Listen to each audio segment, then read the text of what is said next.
سوال کی مذمت ہے، مت مانگو کسی سے کچھ، جو کچھ مانگنا اللہ سے مانگو، مانگو اللہ سے، انسانوں سے مت مانگو۔ مانگنے والا اپنی عزت نفس جو ہے ہتھیلی پر رکھ کر پیش کرتا ہے، جس سے مانگ رہا ہے مجھے دیجئے کچھ۔ عزت نفس تو یہاں رکھی ہے نا، نہیں، تم اپنی عزت نفس کا دھیلا نہ کراؤ، جو مانگنا ہے۔ حضور نے فرمایا کہ اگر جوتے باندھنے کا فیتا جو ہے وہ تمہیں چاہیے، اللہ سے مانگو۔ اب یہ اللہ کا معاملہ کس ذریعے سے پہنچا دے، کس کے دل میں ڈال دے، کیا شکل پیدا کر دے، تمام اسباب جو ہے عالم کے وہ تو اللہ کے قبضہ قدرت میں ہے۔ کون سے سبب کے ذریعے سے اللہ تعالیٰ وہ تمہاری ضرورت پوری کرا دے، یہ اس پر چھوڑو، مانگو اللہ سے۔ انسانوں کے سامنے دست سوال دراز مت کرو، لیکن دوسری طرف اگر کوئی اپنی ہتھیلی آپ کے سامنے کر ہی دے تو اسے ٹھوکر مت مارو۔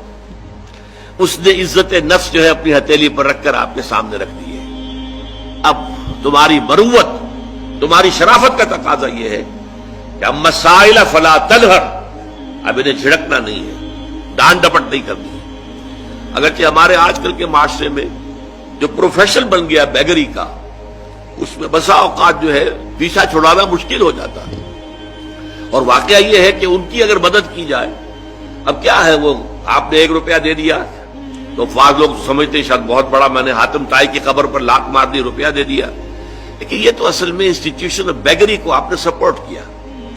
لیکن یہاں بھی آپ معذرت کریں، کچھ بھی کریں، کسی طریقے سے آپ اگر نہیں دینا چاہتے ہیں نہ دیں، ٹھیک ہے، لیکن ڈانٹنے کا آپ کو حق نہیں ہے، جھڑکنے کا آپ کو حق نہیں۔ اما السائل فلا تنہر، بلکہ یہ بھی آیا ایک حدیث میں کہ تم دو، کچھ نہ کچھ دو، سائل کا ہاتھ خالی نہ لوٹاؤ۔